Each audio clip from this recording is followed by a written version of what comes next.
le plan de départ de tout ce qui se passe, c'est pas pour vider Gaza d'abord, c'est pour finaliser la même chose en Cisjordanie. Il faut bien que les gens prennent conscience de ça. Je rappelle que Leibovitz, qui était une des plus grandes consciences d'Israël, au moment des massacres de Sabra et Shatila, a inventé le terme de judéo-nazi. L'objectif de Smotrich, de Ben Gvir et donc de Netanyahou, c'est quoi? C'est de pousser cette population au maximum, au paroxysme de sa résilience pour qu'elle attaque les colons.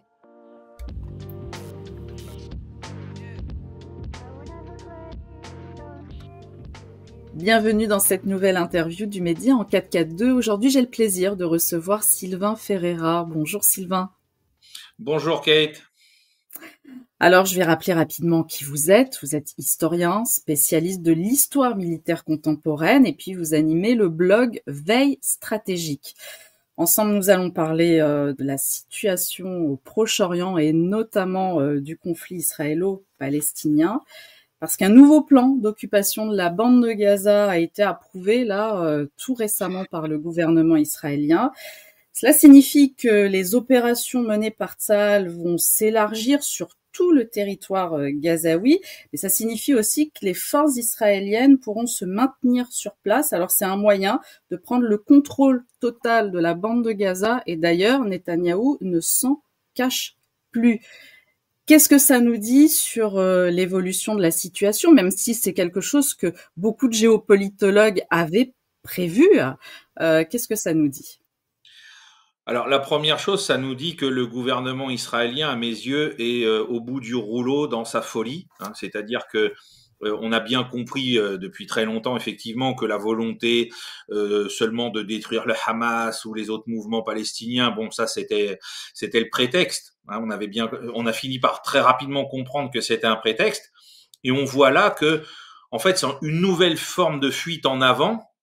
Je pense, malgré la violence qui va se déchaîner encore un peu plus, que c'est la dernière, en fait. C'est-à-dire qu'on est sur un régime politique qui est acculé et qu'en fait, c'est sa dernière chance pour encore faire durer, non pas le plaisir, mais le malheur, en espérant que ça va lui permettre de continuer à exister. Là, on a Smotrich qui vient de déclarer tout ce qu'on va prendre demain dans cette offensive, on va le conserver. C'est-à-dire, il n'y aura pas de négociation possible avec quelque interlocuteur que ce soit en termes de droit international ou autre. On restera partout où on va poser le pied finalement avec des soldats israéliens. Donc c'est de la pure folie parce que à part Israël et peut-être, et je dis bien peut-être, les États-Unis, personne ne va accepter ce genre de choses. Et puis surtout se pose un autre problème qui marque cette fuite en avant, c'est que l'armée israélienne est au bout du rouleau. On est face à un problème qu'on n'a pas connu même à l'époque de la guerre au Liban en 82, quand les premiers grands mouvements de refusniks ont vu le jour. C'est-à-dire que là, on a 100 000 réservistes sur les 300 000 qui ont été mobilisés en octobre 2023, qui commencent à dire, mais moi, je veux plus retourner à la guerre. Alors, c'est pas, là, il y a quelques cas qui se font entendre, qui le font pour des questions de morale, pour des questions humaines, et merci mon Dieu qu'ils existent. La majorité d'entre eux, c'est pour des considérations tout à fait élémentaires et directes. C'est-à-dire, ils ont perdu leur emploi. On a vu des sondages qui ont été faits en Israël par des associations qui luttent contre la guerre auprès des réservistes. Les gars mettent en avant comme première raison le fait qu'ils vont perdre ou qu'ils ont perdu leur boulot. Donc, parce qu'on leur demande des périodes qui sont de plus en plus longues, de plus en plus étendues. En plus, pour certains, on leur fait faire un circuit géographique. Alors certes, il n'est pas très éloigné du centre d'Israël, mais ils ont combattu à Gaza, ils ont combattu au sud Liban contre le Hezbollah.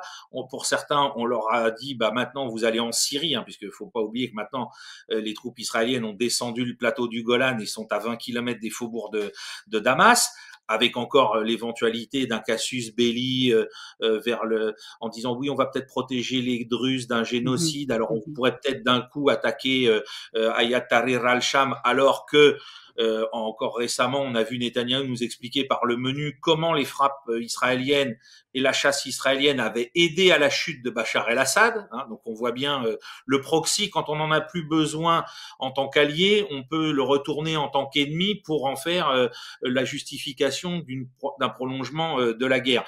Et c'est d'ailleurs un peu comme ça qu'a fonctionné le financement du Hamas par les services israéliens pendant un temps. Donc, on est sur un moment où le gouvernement israélien, pour moi, est acculé, où donc il y a des faiblesses dans l'armée. On a vu qu'en plus des 100 000 réservistes qui veulent plus aller à la guerre, on en a 1 millier d'entre eux qui a carrément, alors là, pris la plume en disant c'est fini parce qu'on a compris qu'on ne faisait pas la guerre pour défendre Israël, on fait la guerre pour défendre le gouvernement Netanyahou. Donc c'est plus du tout, enfin voilà, un soldat normalement il défend son pays, il défend les intérêts de son pays. Les intérêts du gouvernement, ça commence à devenir beaucoup plus compliqué. Et parmi ces gens-là, ce qui est très surprenant encore une fois, c'est que c'est pas, je m'excuse d'avance de l'expression, le bifin de base qui a fait ça. On a des pilotes de la chasse israélienne, donc les gars qui sont aux premières loges depuis le 8 octobre, 9 octobre pour bombarder Gaza notamment, ont copieusement bombardé les positions du Hezbollah au sud Liban. Et on a des types de l'unité 8200 qui sont les acteurs de toute l'affaire des beepers contre le Hezbollah. Et vraisemblablement, eux sont signataires parce que cette opération a été déclenchée en dépit du bon sens pour servir les intérêts de Netanyahou et non pas les intérêts des services de renseignement israéliens. Donc tout ça est de plus en plus problématique. Et puis, parce que ça aussi c'est une nouveauté depuis le 7 octobre, c'est que maintenant on a des manifestations qui étaient déjà là en octobre 2023 contre la guerre, mais maintenant on a des manifestations contre la guerre et contre l'arrêt des massacres. C'est-à-dire qu'on a des Israéliens qui ont enfin pris conscience de ce qui se passait à Gaza, qui dépasse l'entendement humain, qui dépasse toute raison, et qui disent non mais là on veut plus être associé à ce genre de choses. Donc pour l'arrêt des manifestations, pour l'arrêt des massacres, parce que vous allez dire contre l'arrêt des massacres. Donc pour l'arrêt contre les massacres et pour l'arrêt des combats contre la poursuite du massacre. Et on a même vu des gens donc défiler avec des portraits. Alors c'était une minorité, mais on a quand même vu des Israéliens qui ont eu le courage de prendre des portraits d'enfants palestiniens qui ont été assassinés à Gaza et de faire une manifestation dans les rues de Tel Aviv avec.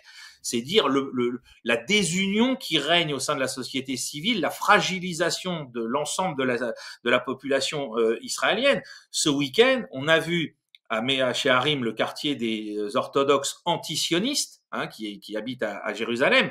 On a vu des jeunes orthodoxes, de leurs parents, etc., donc avec tous les habits traditionnels juifs, défiler derrière des drapeaux palestiniens et se faire tabasser par la police de Ben Gvir et Smotrich. Donc voilà où en est la société israélienne aujourd'hui.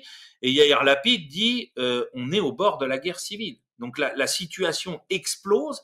Et pour moi, cette attaque, cette offensive qui va commencer dans les heures ou les jours qui viennent contre Gaza, elle est là pour essayer encore un petit peu de faire tenir l'édifice derrière Netanyahou coûte que coûte. Mais ça va, à mon avis, se retourner contre lui. Parce que là, c'est l'armée qui va pas pouvoir. On a la chaîne israélienne Channel 12, après la rupture des négociations de cessez-le-feu le 18 mars dernier, qui estimait que le Hamas avait déjà récupéré jusqu'à 40 000 combattants ou militants potentiels dans la population gazaoui. Alors je ne sais pas si ce chiffre a été gonflé artificiellement par les services israéliens pour justifier quelque chose, faut les prendre avec prudence. Mais il est évident qu'à force d'avoir mené la guerre telle qu'elle a été menée, automatiquement vous allez recruter du monde, même si vous avez perdu des combattants qui étaient là depuis avant le 7 octobre, qui ont participé à l'élaboration du 7 octobre. Alors c'est des gens peut-être moins expérimentés, mais il y a une chose sur laquelle on ne pourra pas revenir, c'est leur détermination à défendre Gaza. Parce qu'après ce qu'ils ont vu, ils sont encore plus déterminés à défendre Gaza que ne l'étaient peut-être les combattants qui ont engagé l'opération du 7 octobre. Donc c'est véritablement un moment crucial qui va se dérouler là dans les jours qui viennent. Mais alors pour rester sur la question justement du Hamas, vous parlez de la détermination. La détermination, c'est une chose, mais est-ce que sur le plan militaire, le Hamas dispose de suffisamment d'armes pour pouvoir lancer d'autres offensives? Parce que là, donc vous nous dites que une des chaînes israéliennes nous annonce une mobilisation de 40 000 hommes, mais est-ce qu'ils ont suffisamment d'armes? Alors ça, c'est le point, la grande inconnue. J'ai eu des discussions un peu houleuses avec certains autres commentateurs sur. On me dit oui, il y a plus d'armes enfin il y a le blocus complet de Gaza au Mmh. niveau humanitaire, on le sait. Mmh. Une arme ne peut rentrer parce que tout est surveillé par les Israéliens, etc. Bon, je pense que dans tous les systèmes similaires dans l'histoire, on a toujours vu des capacités de dissimulation dans des camions, dans des faux planchers. Vous pouvez mener toutes les opérations de fouilles et compagnie, il y aura toujours une faille. Et puis, on n'est pas forcément là très au courant des détails sur les tunnels qui avaient été creusés pour passer sous la frontière qui mène en Égypte. Est-ce que tous ces tunnels ont bien été comblés? Est-ce que tous ces tunnels ont bien été détruits? Est-ce que les Égyptiens les ont tous fermés de leur côté? Sur ces aspects-là, il n'y a aucune certitude. Je dis pas que ça n'a pas eu lieu, mais je dis que la finalité opérationnelle, elle est toujours à prendre avec des pincettes et que, bah, alors je pense pas que les 40 000 revendiqués par les Israéliens qui auraient rejoint le Hamas sont tous avec une Kalachnikov, mais ça vous fait quand même des gens qui sont capables de faire du guet, qui sont capables de porter des messages, etc., pour aider les combattants qui, eux, restent armés. Et puis, il y a un autre point qui est complètement inconnu, c'est quel était l'état des stocks d'armement des mouvements palestiniens avant le 7 octobre dans ces fameux tunnels. Parce que ça, c'est pareil. J'ai même jamais entendu des Israéliens au sein des forces, soit des forces spéciales, soit du renseignement, nous dire ils avaient tant de milliers de cartouches, tant de milliers d'obus, etc., etc. On sait qu'ils avaient des moyens qui étaient plus rudimentaires, bien sûr, que ceux, par exemple, du Hezbollah, mais ils avaient quand même des moyens.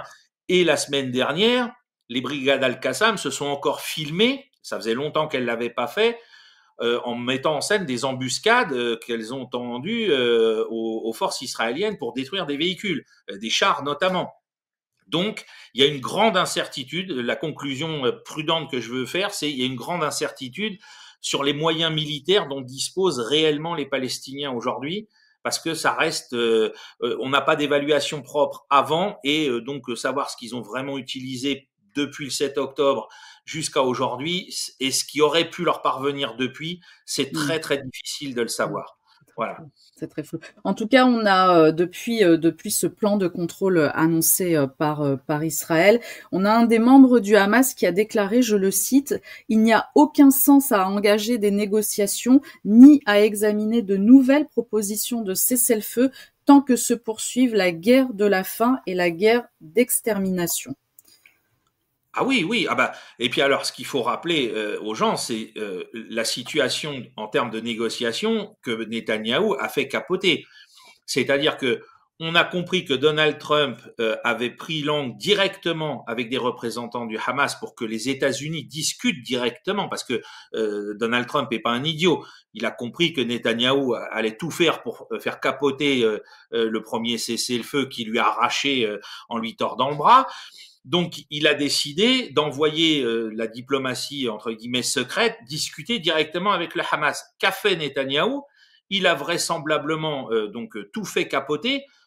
Il y a donc ça reste des suppositions, mais qui sont très graves, en faisant frapper la position où se trouvait un des otages israélo-américains, pour dire aux Américains, vous pourrez même pas, parce que bien sûr, les Américains, dans les négociations sur un éventuel cessez-le-feu, ils avaient dit au Hamas, vous détenez l'un des nôtres, un binational, on pourrait trouver un moyen, et je pense que là, les Israéliens, sur ordre de Netanyahou, ont court-circuité ça, et que cet otage a été éliminé, ou en tout cas que sa position a été bizarrement bombardée au point qu'il en est mort.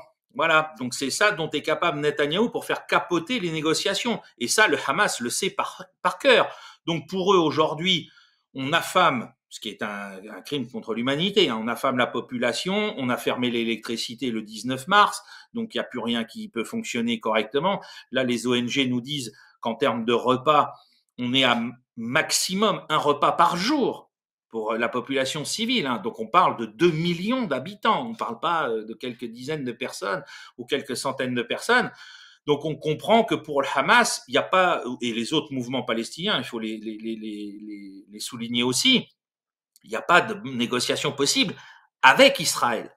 Il y a peut-être encore une porte de sortie avec l'administration américaine, mais c'est sûr que là, Netanyahou, un peu donc de manière suicidaire, a fait tout pour couper tous les ponts, pour que la diplomatie soit mise aux orties, et qu'en fait ce soit encore la montée aux extrêmes qui le maintient au pouvoir. Hein. Lui, c'est comme une espèce de vampire qui a besoin de sang pour survivre. Et ben lui, il a besoin du sang de cette guerre pour survivre politiquement en Israël. Parce que là, je voyais qu'il a encore réussi à trouver une magouille judiciaire pour pas qu'il y ait de commission d'enquête de la Knesset sur le 7 octobre. Parce que bien sûr, s'il y a une commission d'enquête de la Knesset, elle va mettre en lumière qu'ils ont déplacé les éléments les plus importants de l'armée israélienne en Cisjordanie au lieu de protéger les kibbutzim, qu'il était au courant, qu'il a laissé faire et que tout ça a aidé ses plans. Hein. Voilà, donc on en est arrivé à des extrémités pareilles.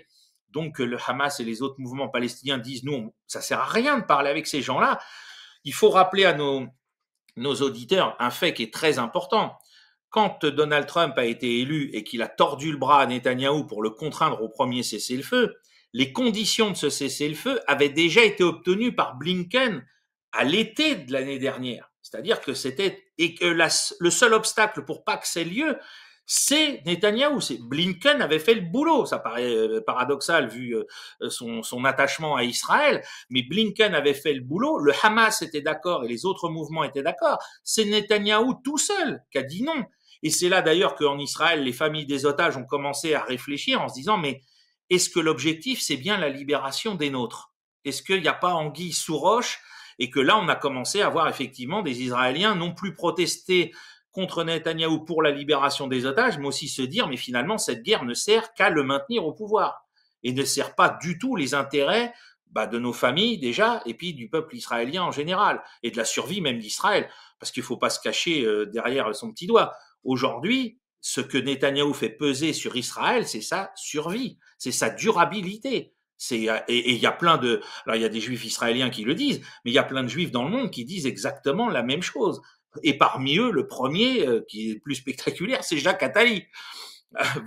On a même Jacques Attali qui dit non là, Bibi, il est dangereux pour nous tous, pour Israël, pour les Juifs dans le monde, c'est un cinglé. Voilà où nous en sommes. C'est une véritable catastrophe. Et donc blâmer les gens du Hamas en leur disant ah bah oui vous voulez pas discuter, bah oui on les comprend, on ferait pareil à leur place. Alors, est-ce que Netanyahou pense uniquement à sa survie ou il a aussi envie de s'inscrire dans l'histoire? Et il l'a dit très rapidement après le 7 octobre, je pense dès le mois de novembre, quelque chose comme ça. Il a très rapidement annoncé la couleur en disant que ce conflit et ce combat portait une dimension eschatologique. Et est-ce qu'il n'est pas là aussi pour s'inscrire justement, je le dis dans l'histoire, mais pour faire, pour tout simplement à accélérer les prophéties d'Isaïe. Il y a des et débats. Le retour du Messie, voilà. Voilà. Il y a des débats sur non pas cet agenda eschatologique parce que lui c'est sûr il est porté par Ben Gvir, par Smotrich et par toute la coalition d'ultra qui a fait de Netanyahou de nouveau un premier ministre hein, parce que sans ces gars-là le Likoud n'aurait pas repris le pouvoir et surtout pas Netanyahou. Donc pour eux ça c'est certain. Maintenant moi j'ai des débats, je suis ouvert hein, sur est-ce que Netanyahou lui personnellement est convaincu de tout ça. Alors j'en discutais l'autre jour en direct avec Idriss Aberkan, il me disait oui, tu sais, par rapport à la façon dont son père l'a forgé, il en est imprégné de cette idée eschatologique. Moi, je suis plus réservé parce que pour moi, Netanyahou, il croit en une seule et unique chose, lui-même, et pas en beaucoup plus que ça. Voilà. Mais quoi qu'il arrive, même s'il y croit pas personnellement, effectivement, il sert cet agenda-là parce que c'est voilà, on est arrivé. Moi, il en a fait des déclarations hein, ouvertes. Il en a fait des déclarations. Bien sûr, il n'a pas arrêté de dire voilà Isaïe, le bien, la lumière. Enfin, c'était Sauron et le Seigneur des Anneaux. Hein, c'était du très très grand n'importe quoi. Ce qui est délirant, c'est qu'ici il y a des dizaines de personnes qui ont adhéré sans ciller à ce genre de discours qui est complètement anti-chrétien par essence. Bref, mais en tout cas, en servant ces intérêts-là, ça ne va pas aider à l'évolution de la situation parce que même s'il a réussi cette histoire à dire aux Israéliens si je suis pas là, vous allez tous mourir et à les prendre en otage avec ce chantage, il y a quand même un socle, même si il est inorganisé ou désorganisé au choix politiquement de juifs laïcs, enfin de juifs qui ne pratiquent pas leur religion, etc., qui sont parmi les héritiers des fondateurs de l'État d'Israël, qui a quand même été fondé par des types qui voulaient plus beaucoup entendre parler des rabbins, et qui disent ben non, mais nous on n'a pas envie d'avoir une théocratie, parce que ce que proposent Netanyahou et ses alliés de l'extrême droite religieuse, c'est une eschatologie avec une transformation politique de l'État israélien. C'est-à-dire que c'est, on va dire, Israël deviendrait pour le judaïsme le pendant de ce qu'est l'Arabie saoudite pour le monde sunnite. Voilà, donc je sais pas qui est. Alors il y a beaucoup de gens, ils sont là. Ah, l'Arabie saoudite, c'est pas bien. Alors pourquoi vous soutiendriez le projet de Netanyahou en Israël? Il veut la même chose. Je comprends pas très bien, hein, parce que la condition des femmes dans cette perception-là du judaïsme, j'invite les gens à se renseigner. Hein. Les femmes, bon, elles ont pas la burqa, mais elles sont obligées de se raser la tête, de porter des perruques, et puis il faut qu'elles restent à la maison. Enfin bon, voilà, c'est pas très LGBT friendly, hein, le projet théocratique judaïque. Hein. Donc ça, c'est certain que c'est ce qui est à l'œuvre aujourd'hui. Que Netanyahou soit convaincu personnellement ou non, bon bah moi je laisse un point d'interrogation, et je peux comprendre que des gens me disent non mais si, avec la façon dont son père l'a structuré, il en est convaincu, pourquoi pas.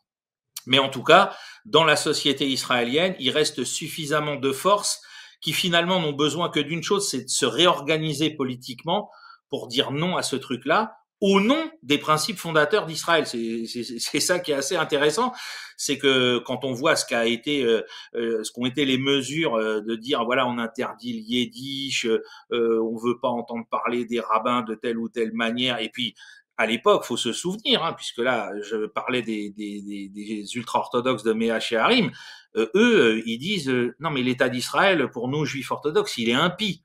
Parce que c'est Dieu qui doit le restaurer, c'est certainement pas ni Ben Gurion ni Golda Meir. Donc on a toutes ces problématiques-là qui sont là pour tirer la société israélienne. Alors est-ce que c'est le camp des fous qui va l'emporter? Bah, j'espère que non. Mais c'est vrai qu'on peut s'interroger parce que il y a une espèce de, je sais pas moi, comme s'ils étaient pris par une espèce de folie du côté religieux à croire que le Mashiach va arriver. Bon, bah, si vous êtes convaincu de ça au point d'aller jusque-là, et ça veut dire chez eux qu'ils sont prêts à sacrifier les juifs qui sont pas orthodoxes, hein, faut bien l'entendre. Moi, j'ai entendu des rabbins francophones le 8 octobre au matin, en 2023, sur leur chaîne YouTube, dire à la fin des temps, l'Éternel va prendre la terre d'Israël comme une couverture, va la secouer pour que tombent tous ceux qui n'ont rien à faire, y compris des juifs non orthodoxes. Enfin, on en revient à la notion de sacrifice qui est inscrite dans le Talmud. Voilà, c'est ça. Et donc les juifs des kibbutzim qui ont été pris par le Hamas, bah, c'est pas grave finalement. Hein. Ou ceux qui ont été pris dans le festival dans le désert à côté de Gaza, bah attendez les gars, on était le jour de la réception de la Torah, un des jours les plus sacrés pour les juifs, et eux ils étaient dans le désert en train d'écouter de la techno. Bon, bah s'ils sont morts, paix à leur âme, hein, mais ça sert quand même nos intérêts, donc c'est pas si grave que ça. On peut s'en passer, c'est catastrophique. Et moi, je dirais que ça s'inscrit dans un élément qu'on oublie toujours quand on parle de la Shoah, c'est qu'on est là encore, comme l'est l'histoire de la Shoah, avec l'instrumentalisation des morts juifs d'Europe centrale, qui pour beaucoup d'entre eux étaient des bundistes, qui étaient de gauche, qui voulaient absolument pas entendre parler du projet sioniste, et qui sont morts en majorité dans l'extermination, et qui, eux, ont servi aux sionistes pour développer le projet encore plus important d'Israël. Hein, là, je voyais, pour le jour anniversaire, le 19 avril, de l'insurrection du ghetto de Varsovie, l'armée israélienne et l'ambassade israélienne en France, et puis d'autres ambassades à travers le monde, ils faisaient l'apologie de Marek Edelman, le patron bundiste de l'insurrection du ghetto. Mais ils ont oublié de nous dire ce que Marek Edelman disait d'Israël quand elle a été créée. Ils ont oublié de nous dire ce que Marek Edelman était interdit d'aller en Israël parce que le gouvernement israélien n'a jamais voulu le recevoir parce qu'il a toujours été contre. Hein, donc ces gens-là sont toujours prêts à instrumentaliser leur propre mort parce qu'ils sont pas du bon côté religieux pour pouvoir servir leur agenda religieux. C'est absolument, c'est une constante et qui est absolument effrayante. Alors pour en revenir au plan de contrôle de la bande de Gaza qui a été annoncé. C'est aussi une manière de déplacer les Gazaouis. Alors Netanyahou parle de départ volontaire, ça c'est toujours son narratif, hein, mais on sait bien que c'est pas un départ volontaire et que c'est une manière de reprendre totalement le contrôle de cette zone. Il y a aussi des informations, mais qui seraient à confirmer, qui diraient que les Gazaouis seraient poussés à aller vers l'Europe et notamment vers la France. Mmh. Alors ça, c'est aussi une information à confirmer. Moi, je regarde un peu, mais vraisemblablement, il y aurait des familles palestiniennes qui commenceraient à arriver en France. Elles seraient aidées par des associations, elles seraient hébergées, elles seraient soignées aussi, mais c'est encore une fois une information à confirmer. Voilà, je le dis bien au conditionnel parce que, mais il y a des associations qui sont sur le coup. Donc, qu'est-ce qui se passe avec Alors, Netanyahou, avec ce projet de... moi, ces informations, comme vous le dites, restent à confirmer, mais j'ai vu passer les mêmes, comme quoi, effectivement, il y aurait des gens qu'on va aider à migrer, hein, tout simplement, y compris donc jusqu'en France. Maintenant, pour moi, l'objectif de Netanyahou, effectivement, c'est de vider la bande de Gaza de ses habitants. C'est clair, net et précis. Et, parce que là, pour le moment, on a beaucoup parlé de Gaza, mais le plan de départ de tout ce qui se passe, c'est pas pour vider Gaza d'abord. C'est pour finaliser la même chose en Cisjordanie. Il faut bien que les gens prennent conscience de ça. Le problème que pose Israël depuis le 7 octobre, et depuis même avant le 7 octobre, c'est pas Gaza, c'est l'ensemble de l'espace palestinien. Parce que les problèmes ont commencé en Cisjordanie à l'été 2023, ce qui a engagé le Hamas à monter de manière peut-être un peu plus rapide que ce qui était prévu l'opération du 7 octobre pour réagir. Mais il faut bien comprendre que le but, c'est de vider tous les Palestiniens. Donc là, on commence par Gaza, puisqu'il y a eu le 7 octobre, et on, on va arriver à un moment où si Trump n'arrive pas à gérer son accord avec Téhéran, qui embrayerait sur la reconnaissance d'Israël par l'Arabie saoudite, eh bien, il va falloir que l'Égypte, on la contraigne à ouvrir sa frontière. Je ne vois pas d'autre solution. Parce que, ou alors, il va falloir tuer tous ces pauvres gens de quoi les bombes, la faim, l'absence de médicaments.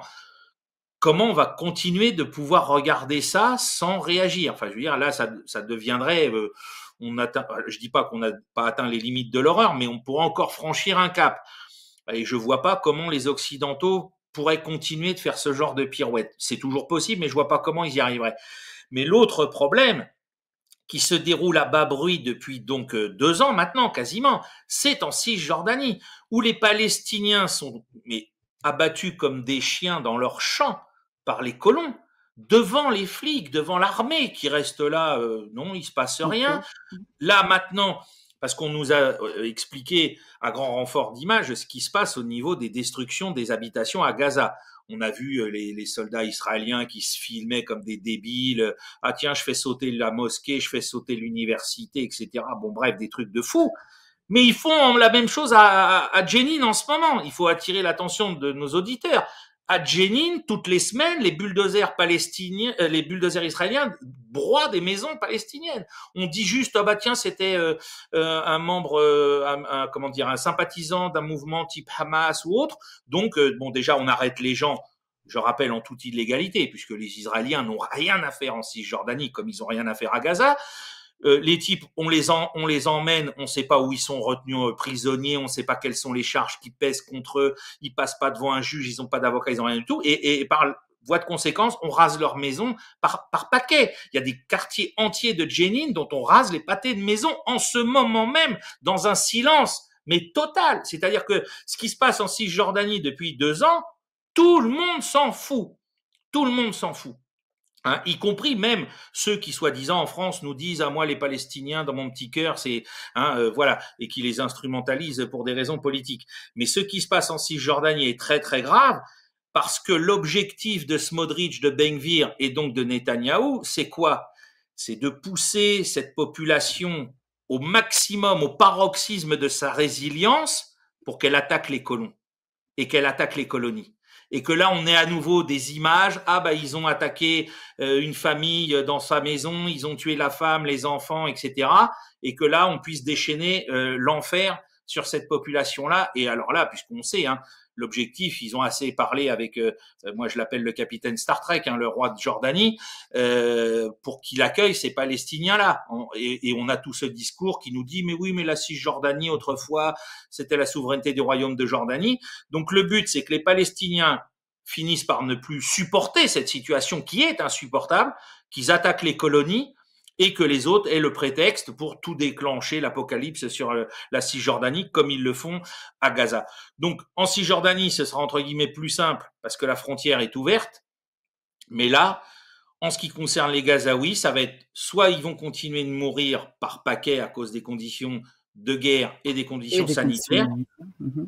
ou alors il y aura une pression avec l'Égypte pour qu'elle ouvre sa frontière, ou alors, et c'est le souhait de tout être humain qui est doué de raison, ou alors, entre Donald Trump, Poutine et Téhéran, on va trouver enfin un accord qui permettra à l'Arabie Saoudite de rentrer dans les accords d'Abraham. Et là, Netanyahou, il sera piégé, il sera fait comme un rat, et il n'aura pas le choix que d'accepter les conditions américaines.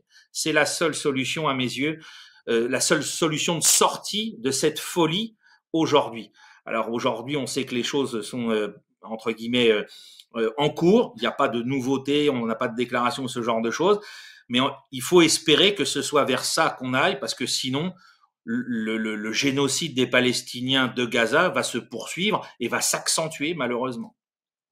Alors on va parler effectivement de l'Iran et des tensions qu'il peut y avoir, parce que l'Iran est en train d'accuser justement Israël de s'ingérer dans ces négociations avec les États-Unis, parce que là ils sont en plein pourparlers sur le nucléaire, mais ça signifie que cette solution à deux États finalement n'aura certainement pas lieu. Et on sait que Emmanuel Macron, après sa visite en Égypte, a rappelé son attachement et sa condition d'imposer ça là au mois de juin, là très bientôt. Là, il se réveille d'un coup, il se dit cette solution est peut-être possible, l'État palestinien.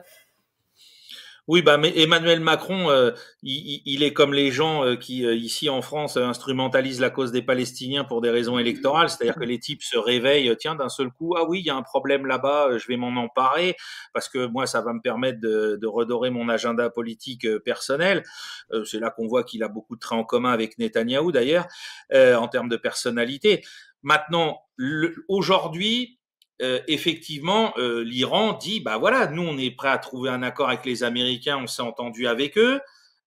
Pourquoi? Bah parce que les Russes nous donnent des garanties de sécurité, donc ça veut dire qu'on n'a pas besoin d'aller au nucléaire militaire parce que la Russie est avec nous et qu'elle nous défendra. Et qu'elle défendra nos intérêts, puisque nous, en plus, on a des partenariats militaires avec eux. Donc, on pourrait aboutir très vite, comme ça a été le cas, comme je l'expliquais, sur l'accord de cessez-le-feu initial l'été dernier que Blinken avait négocié. Et donc, Israël fait tout pour faire capoter les choses. Donc, ou Rubio, pour le compte de Trump, va taper du poing sur la table à un moment ou à un autre, ou alors, on va aller à la course à l'abîme. Alors après, il y a aussi toutes ces discussions autour du poids de l'AIPAC aux États-Unis sur le gouvernement américain. Mais le problème, et c'est pour ça que c'est très intéressant, tous ces signaux qui sont donnés par des grandes personnalités juives ailleurs qu'en Israël, c'est-à-dire qu'on a quand même des gens qui viennent dire Netanyahou est un danger pour déjà la sécurité des Juifs du quotidien, comme on dit, et puis pour même la survie de l'État d'Israël. Ça signifie que dans la diaspora, les gens ont quand même commencé à se dire, mais là, lui et ses copains, c'est des fous furieux, et on peut pas continuer indéfiniment. Il y a le soutien à Israël, c'est une chose, mais le soutien à Netanyahou et à sa folie messianique avec celle de ses potes, c'est autre chose. Et donc là, moi, je vois ça comme des signaux, des petits signaux à bas bruit, mais quand même très importants. C'est d'avoir toutes ces personnalités de la diaspora, et on le voit aussi aux États-Unis, qui disent mais non, mais là, on peut plus continuer comme ça. Il faut que ça cesse. Ça veut donc dire, s'ils ont droit à la parole, qu'on les ostracise pas, que l'AIPAC aux États-Unis leur laisse cette marge de manœuvre. Il faut comprendre comment l'engrenage se développe.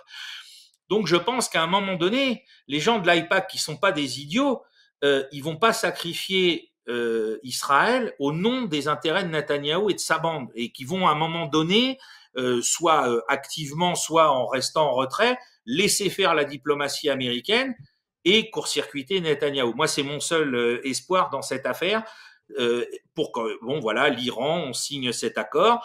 De toute façon, n'oubliez pas la séquence, hein. Netanyahou est en visite à Budapest pour aller voir Orban, il fait son kéké, il se prend en photo. On lui dit, tiens, à Washington, t'es le bienvenu parce qu'on va parler des fameux droits de douane. Donc l'autre, il prend l'avion, il arrive à DC, on lui dit rien, il monte dans la voiture et là, les conseillers lui disent, en fait, Trump, il veut pas te voir pour parler de ça, il veut te voir pour te dire ce qu'on est en train de faire avec les Iraniens. Et après, dans la conférence de presse publiquement, Trump, il lui dit, alors voilà, l'Iran, c'est mon problème, c'est notre problème. Toi, tu restes à l'écart et tu t'occupes de rien, je gère tout seul. Et là, Trump a été très intelligent parce qu'il l'a fait publiquement. Le capotage avec le Hamas, c'est parce que les Américains l'avaient fait en diplomatie secrète. Et là, Trump, il est pas bête. Il a dit l'autre, il m'a pris pour une andouille, il m'a fait capoter l'affaire la première fois. Donc là, je vais le faire publiquement avec toute la presse du monde entier qui est là. Et comme ça, tout le monde saura ce que nous faisons avec l'Iran. Et si ça capote, tout le monde comprendra que c'est de la faute de Bibi. Donc, pour moi, l'AIPAC, la diaspora, tout le monde a compris que l'autre était tellement dangereux qu'il fallait que ça s'arrête. Maintenant, comment ça va s'agencer? C'est ça qui est le plus compliqué. Et c'est aussi pour ça que, du coup, on a cette montée vers la folie de dire, bah, tiens, on recommence une offensive à Gaza demain. C'est pour dire, bah, nous, on va quand même continuer la guerre, quoi que vous fassiez, en prenant des risques qui sont, à mon avis, complètement inconsidérés et qui aboutiront à ce que Netanyahou soit obligé de quitter la scène à un moment ou à un autre. Alors on verra, mais effectivement là on atteint un paroxysme dans la folie sur le plan sanitaire, sur le plan humain, il y a l'ambassadeur palestinien en Grande-Bretagne, j'écoutais une intervention de lui sur le CNN pardon, il s'appelle Hussam Zomlot, il parlait de situation post-apocalyptique. Il alerte vraiment sur la famine. Pour lui, c'est une véritable famine qui est en train de se passer dans la bande de Gaza. Et il y a un point aussi sur lequel je voulais insister, c'est vous parliez tout à l'heure de la Cisjordanie, de Jenin, de tous ces colons qui sont en train de détruire les maisons des Palestiniens et dont on n'a pas connaissance. Mais il y a aussi un problème, c'est qu'il n'y a pas de journalistes sur place. Ça, il faut pas l'oublier. Il n'y a pas de journalistes étrangers sur place. Et il y a déjà eu 207 journalistes palestiniens qui ont été tués. Personne n'a rien fait jusqu'à très récemment. Il y a eu une espèce de manifestation. Alors, je dis une espèce de manifestation parce qu'elle arrive effectivement trop tard. Donc, les syndicats des journalistes, les grandes organisations se sont rassemblées au mois d'avril, je crois, pour dénoncer. Mais c'est un véritable problème parce que ici on n'en parle pas dans le monde entier et les journalistes qui osent en parler eh bien sont ciblés. On a je sais pas si vous le connaissez, j'aime bien le journaliste syro-britannique, je parle souvent de lui parce qu'il fait vraiment, c'est un jeune journaliste, Richard Medhurst. Il est jeune, donc il a encore cette fougue là de vouloir comprendre, d'aller chercher les informations et tout. Et lui, il risque quand même 14 ans de prison en Grande-Bretagne et 10 en Autriche parce qu'il a été arrêté l'année dernière à l'aéroport d'Heathrow. On lui a saisi ses ordinateurs, ce téléphone portable. Il a refusé de donner les codes d'accès et là, il risque la prison. Et juste pour avoir couvert le conflit, quoi. Eh ben, écoutez, on l'accuse de soutenir le Hamas. C'est toujours le même problème, hein. On l'accuse de soutenir le Hamas, de soutenir les organisations terroristes, alors que lui, essaye juste d'informer le monde. Oui, non, c'est sûr que ce qui s'est passé et ce qui continue de se passer au niveau de cette espèce de bulle hermétique d'information, est saisissant, hein. On a vu le gouvernement israélien aller jusqu'à fermer les antennes d'Al Jazeera en Cisjordanie, etc. Enfin, des trucs complètement fous par rapport aux droits de la presse. Maintenant, il y a quand même, alors c'est vrai que c'est le problème aujourd'hui des populations occidentales de l'information. Est-ce qu'on regarde LCI, est-ce qu'on regarde les médias alternatifs? Nous, avec Stratégique, ce qui se passe en Cisjordanie, on a commencé à en parler à l'été 2023, avant que tout explose, et on avait les informations. Je rappelle, dans la séquence chronologique du 7 octobre, nous, on avait diffusé des informations le vendredi soir en fin de journée parce qu'il y avait une opération en cours de l'armée israélienne, justement, en Cisjordanie, qui avait commencé. Hein, donc voilà où nous, on était au cœur du truc. Alors c'est sûr, pour la majorité de nos concitoyens, ils allument la télé. Il y a quelques chaînes quand même qu'on parlait de génocide, qu'on parlait d'épuration ethnique, qu'on quand même employé des mots qui collent à la réalité plutôt que d'essayer de rentrer dans des circonvolutions inutiles. On en a quand même quelques-uns aussi qui ont rappelé que militairement, ce qui était en train de se passer, c'était du grand n'importe quoi, parce que vaincre une idée en bombardant une population civile, c'était le meilleur moyen de faire survivre cette idée. Et la preuve, s'il y a de nouveau presque 40 000 membres au sein du Hamas, c'est bien parce qu'on a bombardé n'importe comment, n'importe où. Donc voilà, c'est sûr que l'information joue un rôle clé dans cette guerre et que son cloisonnement a pas permis, et y compris pour le public israélien, de se rendre compte de ce qui se passait là-bas. C'est évident. Mais bon, faut pas lâcher le morceau, faut continuer de s'attacher le plus possible à parler de tout ça. Et puis voilà, moi, comme je l'ai toujours dit, j'ai aucune accointance avec le Hamas parce que, comme je le rappelle souvent, puisque c'est le problème global et non pas simplement le problème particulier, j'oublie pas qui a permis Hamas de prendre la première place à Gaza, de s'imposer comme la seule force politique, de s'imposer comme le seul mouvement de résistance. Je suis assez âgé pour avoir connu des gens de l'OLP. Et j'oublie pas ce qu'a fait Netanyahou en faveur du Hamas. Voilà, donc on peut très bien dénoncer ce que fait Israël, ne pas être d'accord avec les méthodes du Hamas, avec son affiliation avec les frères musulmans, et puis néanmoins soutenir la cause palestinienne. Enfin, voilà, faut faire preuve quand même d'une petite intelligence et d'un petit peu de discernement pour pas se laisser piéger par les deux camps si on a l'impression qu'il faut à tout prix appartenir à un camp dans cette affaire. C'est assez, ça aussi c'est assez problématique dans la simplification à laquelle on a assisté depuis le début du conflit. C'est-à-dire, c'est du George Bush, ou vous êtes avec nous, ou vous êtes contre nous. Non, c'est pas comme ça que ça se passe. Heureusement, mais il faut pas se laisser entraîner. Et c'est vrai que c'est compliqué avec nos médias. On l'a vu avec l'Ukraine, de pas se laisser embrigader dans cette affaire-là. Donc aujourd'hui, je vois quand même que sur les médias alternatifs, c'est un sujet dont on arrive à parler avec une certaine dose de liberté et avec des gens qui connaissent quand même un petit peu le sujet. Et je parle pas que de moi, il y en a plein d'autres. Donc on essaye quand même de réveiller les consciences. Et puis, même s'il y a une réinstrumentalisation politique de certaines forces ici en France, ça a quand même permis, alors ça dessert parfois la cause, parce qu'il y a des gens, ils me disent, moi, les Palestiniens, ils sont soutenus par LFI, ça me donne pas envie de soutenir les Palestiniens. Faut pas oublier, c'est très, je dirais, basique, mais ça produit aussi ce contre-effet-là, que ce soit simplement une certaine gauche qui se soit emparée du problème, ça dessert parfois la cause palestinienne elle-même, faut pas l'oublier. Donc c'est très complexe. Et je pense que y a au moins quelques médias qui arrivent à tenir une ligne intelligente de compréhension et qui alertent quand même de ce qui se passe. Alors c'est vrai que le grand problème, c'est la Cisjordanie, parce que alors ça, là, tout le monde parle de Gaza, mais c'est vrai que la Cisjordanie, c'est malheureusement le grand parent pauvre de toutes ces opérations.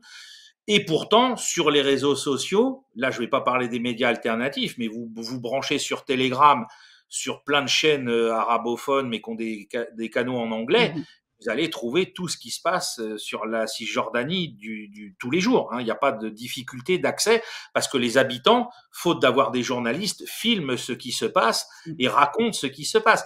Et aussi, parce que ça c'est aussi tout l'honneur de nos confrères israéliens, si vous lisez Haaretz, vous verrez qu'Haaretz vous renseigne tous les jours sur ce qui se passe en Cisjordanie. C'est ça aussi qui est paradoxal. C'est-à-dire qu'il faut aller dans la presse israélienne d'opposition pour trouver effectivement des informations et la dénonciation de ce processus. C'est là qu'il faut... Et là, on se dit, oui, je ne vais pas avoir une pensée manichéenne du problème. Alors, j'écoutais Jean-Michel Vernochet à une conférence. Jean-Michel Vernochet, c'est un essayiste, un géopolitologue français, qui disait justement sur ce conflit que lui aussi pense qu'on est en train d'atteindre en fait le bout du problème et que pour lui, il y aura une fin d'Israël. Il la compare à la fin du communisme. Est-ce que vous êtes d'accord avec ça? Ah, je sais pas si c'est Il oui, a dit le communisme a mis 70 ans à mourir, et ben c'est ouais. ce qui va se passer pour Israël.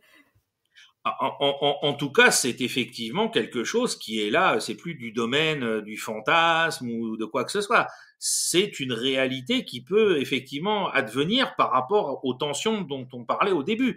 C'est-à-dire qu'avec une société qui est aussi déchirée contre elle-même, dans son agression contre son voisin, dans sa perception de ses voisins, etc., c'est sûr qu'on peut, et c'est pour ça que je disais tout à l'heure que c'est très important que de voir la réaction de la diaspora aujourd'hui, c'est-à-dire que eux, qui sont un peu plus loin, perçoivent un peu plus en nuance tout ça et alertent en disant oh là là, là ça risque de très mal se terminer pour Israël. Donc oui, c'est une éventualité. C'est-à-dire qu'ils ont poussé tellement le bouchon aussi loin que possible, et peut-être malheureusement il reste encore quelques pourcentages là dans les jours qui viennent. Mais faut pas oublier, hein, parce que les gens voient ça le 7 octobre, etc. Mais le point de bascule, c'est l'assassinat d'Yitzhak Rabin par un juif, par un Israélien. Il faut jamais oublier. C'est-à-dire que les gens nous disent la paix est impossible, le dialogue est impossible, etc. Mais ce dialogue a eu lieu, ce dialogue a été possible. Les deux parties un jour se sont serrées la main en ayant chacun du sang sur les mains de l'autre et ont été capables de dire voilà, tu as été mon ennemi, j'ai été ton ennemi, nous nous sommes entretués, hein, parce que voilà, c'était l'évidence, hein, Yitzhak Rabin, Yasser Arafat, on savait ce qu'ils avaient fait l'un et l'autre, mais ils ont été capables de se serrer la main. Et là, et pour moi c'est là que ça a commencé, le fait que Netanyahou, parce qu'il faut jamais oublier, ce sont les gens comme Netanyahou, Smotrich, Ben-Gvir, qui ont organisé l'attentat pour assassiner Yitzhak Rabin. Donc ces gens-là ont dit la paix on n'en veut pas, et pour qu'elle n'ait pas lieu, eh ben on tuera l'un des nôtres. Voilà. Et donc c'est vrai que la problématique de la continuation de l'État d'Israël à partir de ce moment-là, il s'est posé. Il faut pas simplement le voir là dans ce qui vient de se passer, dans ce qui se passe. Ça a commencé pour moi à ce moment-là, quand du côté israélien, les mecs, les fous eschatologiques ont finalement commencé à prendre de plus en plus le pouvoir, et d'abord en faisant le crime des crimes. Je rappelle, hein, dans le Pentateuque, il n'est pas écrit tu ne tueras point. Il est écrit tu n'assassineras point. Sous-entendu, tu n'assassineras pas un autre juif. Et eux, ils ont fait ça. Et comme le disait Leibowitz, la prophétie de Benjamin, maintenant, elle est sur nous. C'est-à-dire que maintenant, l'Éternel nous le fera payer d'avoir fait ça. Est-ce que ça aboutira? Parce que c'est ça qui est très intéressant, c'est que quand on étudie le judaïsme et son eschatologie, il n'y a pas que le camp de Ben-Gvir, il n'y a pas que le camp de Smotrich. Il y a aussi un camp qui donc rappelle que l'État d'Israël est impie. Puis il y a un camp qui dit, vu ce que vous avez fait, l'Éternel va vous couvrir d'opprobre. Je rappelle que Leibowitz, qui était une des plus grandes consciences d'Israël, au moment des massacres de Sabra et Shatila, a inventé le terme de judéo-nazi. Je veux dire, aujourd'hui, moi, quand j'entends les gens dire oui, si vous êtes pour les Palestiniens, c'est que vous voulez l'Holocauste à nouveau, que vous voulez exterminer les Juifs, et puis vous ne pouvez pas nous dire qu'on est des génocidaires. Mais Leibowitz, votre plus grande conscience récente, vous a déjà dit que parmi vous, vous avez enfanté des des judéo-nazis. Donc voilà, taisez-vous. Et il disait ça à propos de Sabra et Shatila. Donc voilà, il faut bien comprendre que ce pays s'est structuré d'une certaine manière et finalement ça lui a échappé. C'est-à-dire que le rêve laïque de Ben Gurion, de Golda Meir, de Moshe Dayan, des gens du Mapai, etc., a fini par s'effriter, a fini par se diluer, et qu'on a laissé finalement une frange d'orthodoxes, hein, parce qu'il y en a d'autres, je l'ai dit, qui sont pas du tout favorables à la création de l'État d'Israël, eh bien, eux, finalement, se retrouvent aujourd'hui aux manettes et mettent effectivement en danger la survie même du rêve israélien. Merci d'avoir rappelé ces faits historiques et notamment l'assassinat d'Yitzhak Rabin, parce que je trouve que c'est une analyse qui est très plausible quand on se penche surtout sur tout ce qui s'est passé dans l'histoire et qu'on voit que plusieurs hommes politiques importants ont été assassinés. Donc merci, voilà, c'est une piste effectivement de réflexion. On a parlé de l'Iran, on va parler quand même du Yémen. et de ce Oui, qui est en train dans de Sarah, se oui. passer avec. Est-ce qu'il y a un risque d'embrasement parce que alors on a eu des frappes, un tir sur l'aéroport Ben Gourion en Israël, et là donc il y a eu des ripostes, des frappes israéliennes sur le Yémen, bah là tout récemment, qui ont été d'ailleurs revendiquées. Euh, Est-ce qu'il y a un risque d'embrasement aussi là aussi sur cette région avec les Houthis? Pour moi, Ansar Allah, c'est une épine de rappel aussi bien pour les Anglo-Saxons et les Américains que un soutien militaire aux forces palestiniennes par ces tirs répétés qui prouvent déjà que la défense antiaérienne israélienne c'est pas un imperméable infaillible comme l'Iran l'avait prouvé au printemps l'année dernière déjà. Euh, L'affaire là, c'est que bon. Euh, le fait d'avoir touché l'aéroport Ben Gurion pour la première fois, enfin son abord direct, ça a perturbé le trafic aérien. Ils ont été obligés de fermer l'aéroport. Enfin, ça a été un bazar pas possible. Donc, ça envoie un message aux Israéliens. On est toujours là.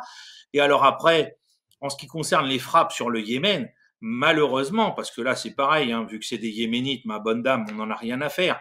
Ils en sont à plus de 330 000 morts dans leur guerre avec l'Arabie Saoudite. Qu'est-ce que vous voulez? Que malheureusement, quelques frappes de plus ou de moins, ça va entamer leur résilience à vouloir se battre. Ça va même les exciter, j'ai envie de dire. Les gars, ils vont se dire, et c'est ce qu'ils font, bah oui, oui, oui, allez-y, vous pouvez nous en remettre 2 ou 3 des bombes, on n'en a rien à faire. Parce que tout ça, ça a été fait, la guerre contre Ansar Allah. Une fois encore, vous pouvez penser ce que vous voulez d'un mouvement politique. Je suis pas fan de la charte d'Ansar Allah, c'est clair. Mais de l'autre côté, liquider 330 000, 350 000 civils yéménites avec nos armes françaises, allemandes, etc. Parce qu'on parlait des journalistes auxquels on fait fermer sa bouche. On a des journalistes français auxquels on a fait fermer la bouche parce qu'ils avaient révélé ces livraisons d'armes, comment elles avaient eu lieu. Donc pour moi, d'embrasement, je pense pas. Mais par contre, la résilience d'Ansar Allah est absolument phénoménale parce qu'elle s'appuie malheureusement sur ce passif. On en a déjà tellement subi, c'est pas demain matin qu'on va courber la tête devant vos bombardements. On n'arrêtera pas. Et d'ailleurs, les gens d'Ansar Allah ont été très clairs et ils ont mis ça en œuvre pendant le premier cessez-le-feu obtenu par Donald Trump. Vous ouvrez les portes de la frontière avec l'Égypte pour nourrir les Gazaouis, vous rallumez l'électricité, vous soignez les gens et tout, on arrête les tirs. Vous voulez pas, nous on tire. Voilà, c'est donc la responsabilité à la fin, il faut quand même pas oublier que c'est celle d'Israël de rouvrir ou non cette frontière et de laisser ou non ces gens être nourris, soignés dans des conditions d'humanité les plus élémentaires. Voilà. Donc et alors après, je dis pas qu'Ansar Allah n'a pas sa propre autonomie, mais néanmoins, il est toujours en discussion avec Téhéran et je pense que Téhéran met entre guillemets une espèce de gradation dans la réplique pour dire vous n'allez pas plus loin que ça pour qu'on continue de pouvoir discuter avec les États-Unis. Et c'est d'ailleurs le prétexte invoqué par Tsahal pour expliquer donc ces frappes israéliennes, cette riposte sur les infrastructures yéménites, en disant que les infrastructures servent, je cite, au transfert d'armes et d'équipements militaires iraniens. Ah oui, c'est ce qui nous ont servi avec l'Iran, c'est ce qui nous ont servi avec la Syrie.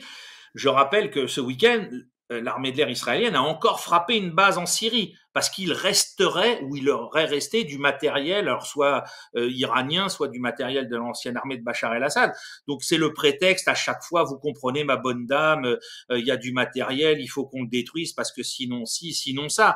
Moi, ce que je vois d'un point de vue, là, c'est l'historien militaire qui parle, c'est qu'à force de frapper Ansar Allah comme il frappe Ansar Allah depuis plus de 15 ou 16 mois maintenant, même s'il y a eu des trêves, comment que ça se fait qu'ils ont encore des missiles? Comment que ça se fait qu'ils ont encore des munitions? Enfin, l'efficacité des frappes, moi, j'ai pas vu beaucoup de ce qu'on appelle l'assessment en anglais de ces frappes pour nous dire elles ont été efficaces, elles ont vraiment réussi.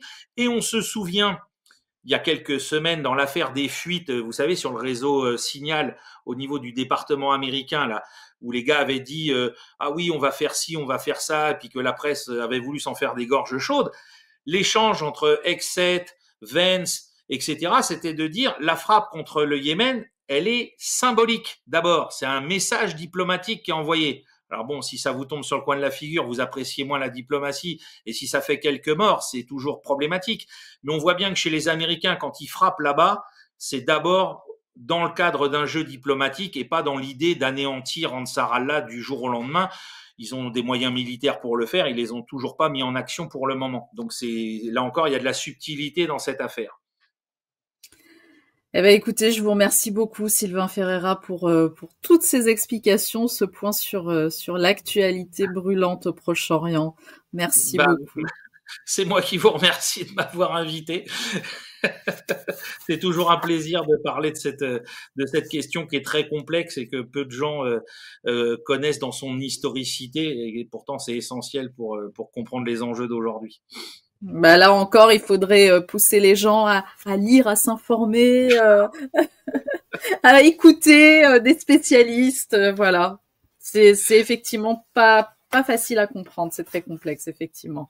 Donc si en plus on recherche pas, ça devient, on est vite perdu. Ah oui, oui, puis là, il y a un acteur, enfin des acteurs dont on n'a pas eu le temps de parler, on en reparlera peut-être un jour.